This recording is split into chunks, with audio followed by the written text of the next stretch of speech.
गोस्वामी तुलसीदास जी ने लिखा है, पर उपदेश कुशल बहु तेरे, जे आचरहि ते नर ने घनेरे। अर्थात औरों को उपदेश देना बेहद आसान है, मगर खुद उन बातों को जीवन में उतारना कोई नहीं चाहता। व्यक्ति के दोगले चरित्र को लेकर उनकी यह उक्ति है। आज का निबंध गोस्वामी जी पर उपदेश कुशल बहु तेरे पर है। आइए देखते हैं। सामान्य इंसान भी बनावटी प्रकृति का होता है तथा यह प्रकृति तब तक सहनीय होती है जब तक उससे संबंधित गुण विद्यमान रहते हैं। लेकिन किसी व्यक्ति में इस तरह के गुणों का अभाव होने के बाद भी दिखावा करना असहनीय बोझ होने लगता है। दिखावे की प्रवृत्ति व्यवहारिक उपदेश के स्वरूप सामने आती है। किसी भी प्रासंगिक विषय पर सामने वाले को उपदेश की प्रवृत्ति आग्रही हो जाती है जब उपदेश देने वाले का चरित्र उन तथ्यों के बिल्कुल विपरीत होगा। शीर्षक पंक्ति का संदर्भ गोस्वामी तुलसीदास की सर्वाधिक महत्वपूर्ण कृति रामचरितमानस में वर्णित मेघनाद की मृत्यु के बाद शोक संतप्त विलाप करती मंदोदरी को रावण द्वारा दिए जाने वाले सांत्वना के प्रसंग से संबंधित है। इस उक्ति में व्यंग का पुट छिपा हुआ है। दूसरों को उपदेश देना आसान है, लेकिन उन उपदेशों को अपने जीवन में उतारना उतना ही कठिन है। जब रावण जैसे तथाकथित महाज्ञानी की कथनी और करनी में इतना अधिक अंतर सामान्य लोगों के गले नहीं उतर पाता, तो सामान्य लोगों की क्या बिसात। इंसान अपने स्वभाव का गुलाम होता है तथा उनके स्वभाव को बदलना बेहद कठिन हो जाता है। और इंसान का स्वभाव है कि लोभ, ईर्ष्या, द्वेष, काम और क्रोध जैसी प्रवृत्तियों को मुक्त करना कठिन होता है। इन्हीं बुरी प्रवृत्तियों में से एक है अन्य को उपदेश देना।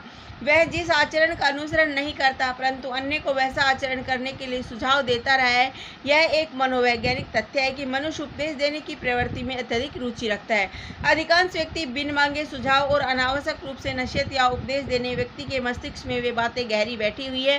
वह यदि स्वयं उस प्रकार का व्यवहार नहीं करता और इसके बावजूद उपदेश देने का कार्य करता है, इसका मतलब यह भी है कि कहीं न कहीं वह व्यक्तिहीन भावना से ग्रसित है।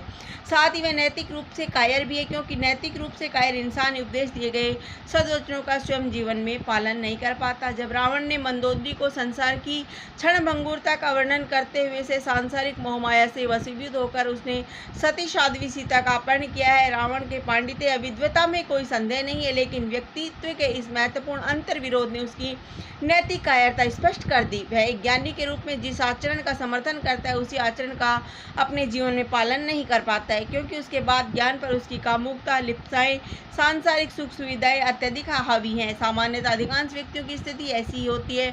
दूसरों को उपदेश देने की प्रवृत्ति के पीछे यदि एक और व्यक्ति को स्वयं को ज्ञानवान प्रदर्शित करने की सहज भावनाएं होती है, तो दूसरी ओर आत्मश्लाघा एवं अहमवादी प्रकृति भी उसे उपदेश देने के लिए प्रेरित करती है। वर्तमान समय में भी सामान्य व्यक्तियों में यह प्रवृत्ति बहुत तेजी से पनपी है। व्यक्ति स्वयं को प्रदर्शित करने और दिखावे की प्रवृत्ति का कोई अवसर छोड़ना नहीं चाहता। वास्तव में उपदेश देने का अधिकार उसी व्यक्ति को है जो स्वयं उन उपदेशों का अपने जीवन में पालन करता है, जिसकी कथनी और करनी में बहुत अंतर न हो। व्यक्ति जो बोल रहा है वह दूसरों के लिए नहीं बल्कि उसके ऊपर भी लागू होती है। ऐसा नैतिक रूप से साहसी व्यक्ति ही कर सकता है। नैतिक रूप से साहसी व्यक्ति ही अपने उद्देश्यों की दृढ़ता पर कायम रह सकता है। उसकी कथनी और करनी में अंतर नहीं रहने के कारण कोई भी व्यक्ति उसके आचरण पर सवाल खड़े नहीं कर सकते हैं। ऐसी स्थिति में उपदेश देने वाले व्यक्ति की महानता एवं गंभीरता भी सामने आती है।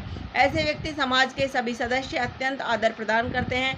इन्हें मान सम्मान प्राप्त होता है। उसका चरित्र एवं आचरण समाज के दूसरे सदस्यों के प्रति अनुकरणीय बन जाता है। समाज ऐसे व्यक्ति से नेतृत्व प्रदान करने की अपेक्षा करता है जिससे सकारात्मक प्रभाव समाज के अन्य सदस्यों के आचरण पर पड़े और समाज के आचरण पर पड़े और समाज के विकास को एक नई सकारात्मक एवं ईमानदार दिशा प्राप्त हो सके। धन्यवाद। जय हिंद।